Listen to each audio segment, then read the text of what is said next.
Avant la vidéo Affaire Aliko Dangote et la mafia économique black, je vous donne les clés pour reconnaître ces Africains ou ces Afrodescendants qui détestent leur négritude ou africanité.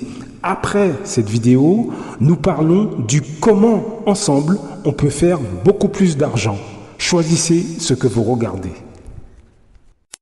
Blaf, bonjour, Africains, Africaines, Afrodescendants, Afrodescendantes, je vous salue.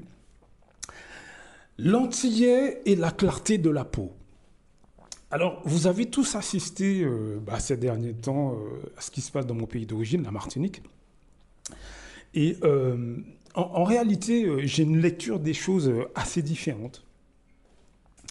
Tout simplement parce que ce que je crois fermement, c'est que j'en ai déjà parlé dans les premiers audios, dans les 150 premiers audios de cette chaîne, je parle de la mentalité d'une catégorie d'Africains, d'Afro-Antillais, etc., et de ce qu'ils font au quotidien.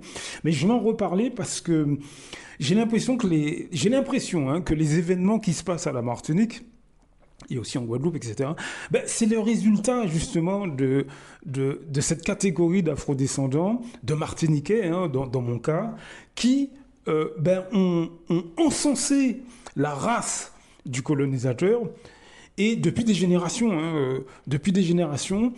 en fait, lui ont donné un pouvoir, non seulement... Alors, le pouvoir économique, le colon l'avait déjà en arrivant, ok? Mais le Martiniquais, une partie des Martiniquais, du fait de leur comportement, ont donné un pouvoir spirituel, je dirais, pratiquement. Un pouvoir racial, je dirais. Finalement, il a donné au colon en plus. Du fait que le colon avait déjà, comme je l'ai dit, un pouvoir économique, mais en plus, il lui donne un espèce de pouvoir spirituel par le biais de la race. Voilà. Je l'ai déjà dit, je l'avais déjà dit que une partie des Martiniquais sont totalement complexés, ont des problèmes psychiatriques. Ces gens sont sur toute l'échelle sociale. Mais avant de continuer, je vais vous renvoyer sur une vidéo.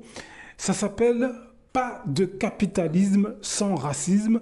C'est sur la chaîne Blast. Blast, B-L-A-S-T. Allez voir cette vidéo. Alors, c'est une écrivaine qui a...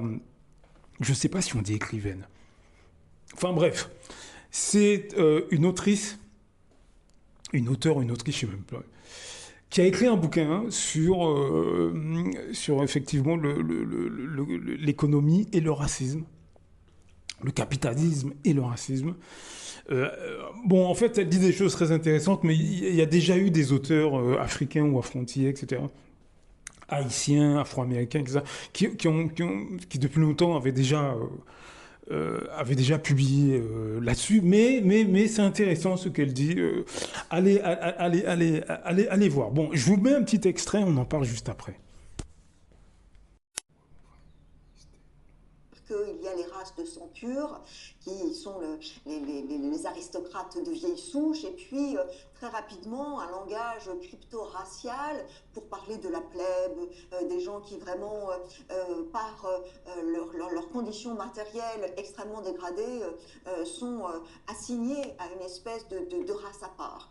Et puis c'est avec certainement l'Espagne médiévale, cette même Espagne dont partira Christophe Colomb, le Génois, pour conquérir les îles de la Caraïbe, il y a quelque chose qui se passe avec une loi sur la pureté du sang qui est en place à la fin du XVe siècle en Espagne, qui vise à détecter dans l'organisme des juifs et des musulmans qui prétendent s'être convertis après la grande reconquête de l'Espagne. Il y a cette idée selon laquelle l'impureté de l'origine se traduit par le sang.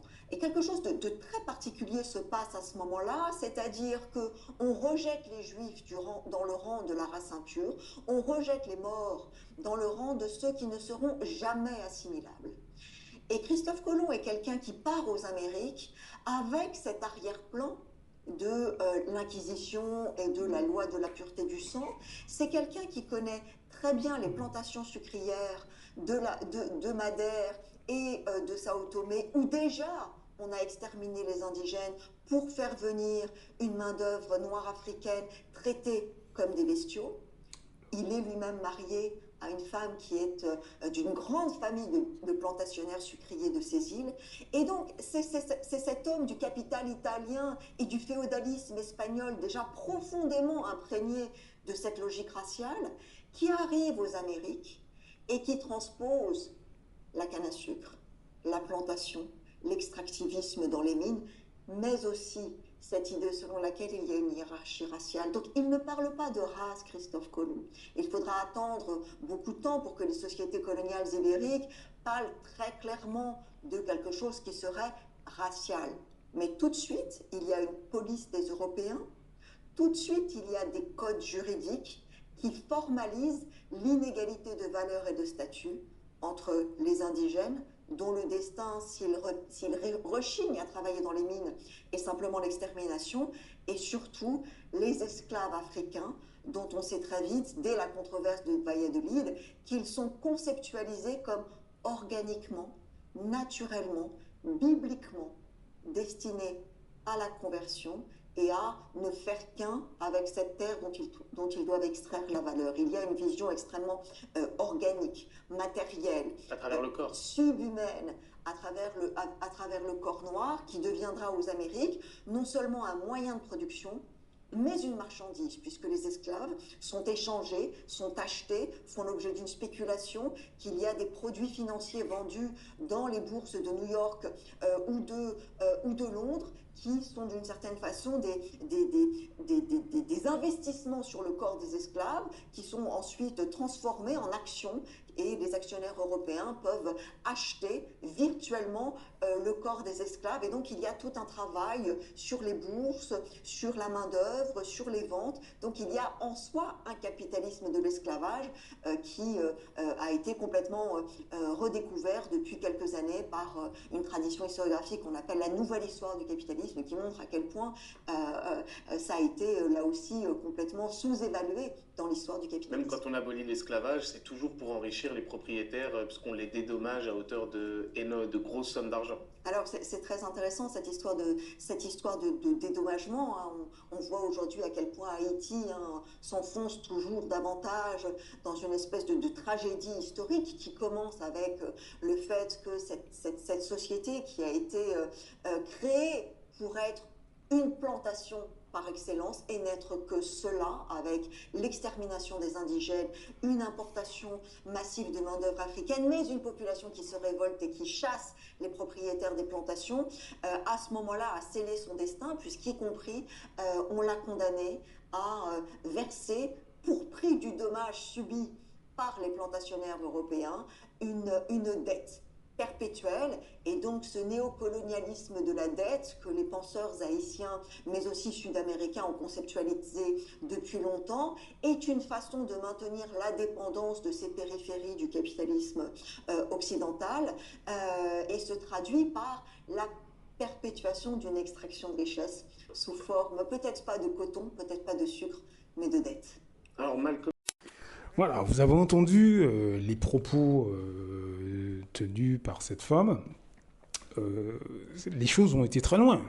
Alors, bien entendu, des auteurs africains avaient déjà statué là-dessus. Hein. Il y a eu des écrits déjà, il y a des auteurs haïtiens qui avaient déjà statué là-dessus. Vous avez des auteurs antillais, des économistes africains antillais avaient déjà statué sur ce qu'elle dit. Mais il n'empêche que son livre, je ne l'ai pas lu, hein, mais en tout cas, quand vous allez regarder la vidéo, il y a quand même pas mal d'infos qui ressortent. Le truc, c'est que ce qu'on ne dit pas, c'est que certes, les béquets en 2024 ont un pouvoir économique, c'est le résultat d'une certaine histoire. Oui, c'est vrai. Mais ce qu'on ne dit pas, c'est que une partie des Martiniquais, selon moi, d'après ce que j'ai vu, 50-60% des Martiniquais, hein, selon mes estimations, mais se prosternent devant la clarté de la peau. Et ainsi, ils donnent une espèce d'aura, mais carrément une aura pratiquement spirituel au béquet. Hein. Et à mon avis, de mon point de vue, ça constitue un énorme problème qui accentue grandement ce qui se passe à la Martinique. Vous n'imaginez pas le nombre de Martiniquais qui vivent, respirent, pour être clair de peau.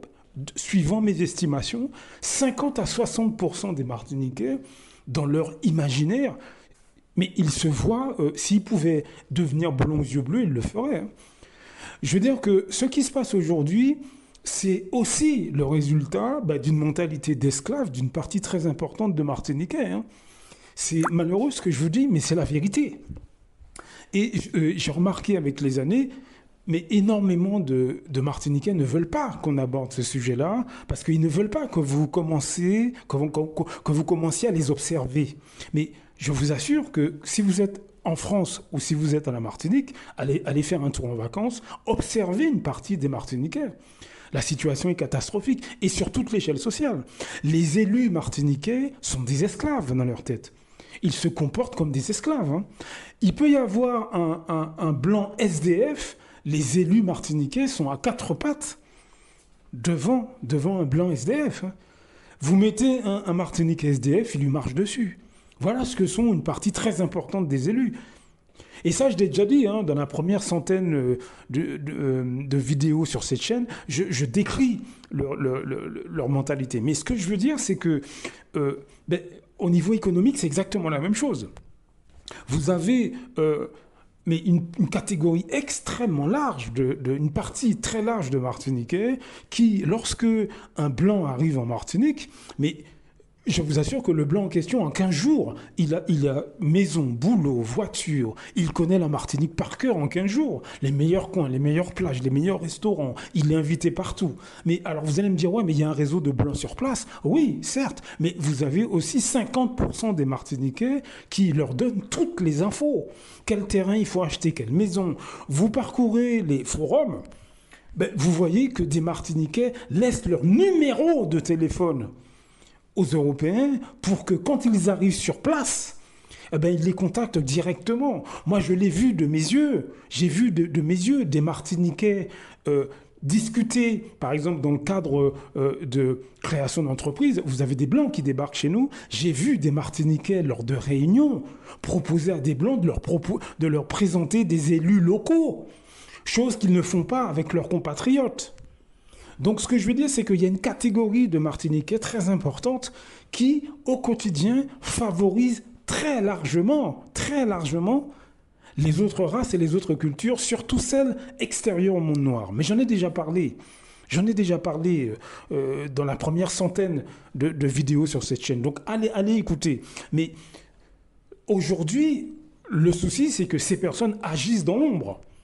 Économiquement, ils agissent dans l'ombre. Vous ouvrez un restaurant, un blanc ouvre un restaurant, je vous assure que 50% des Martiniquais vont donner beaucoup plus de crédit au restaurant du blanc en question, et ça, même si vos produits à vous sont supérieurs. Donc il y a un gros problème psychiatrique dans la tête d'un certain nombre de Martiniquais, et ces gens, malheureusement, agissent dans l'ombre, ils agissent en masse, et en Martinique, et en France, parce qu'en France, c'est exactement la même chose. Les gens d'origine martiniquaise en France, pour beaucoup, ont des problèmes psychiatriques. Donc ça résulte dans des problèmes économiques, parce que leur argent, ils vont préférer le donner à d'autres, mais pas à vous. Voilà la réalité. Observez ces phénomènes. Blaf! À très bientôt.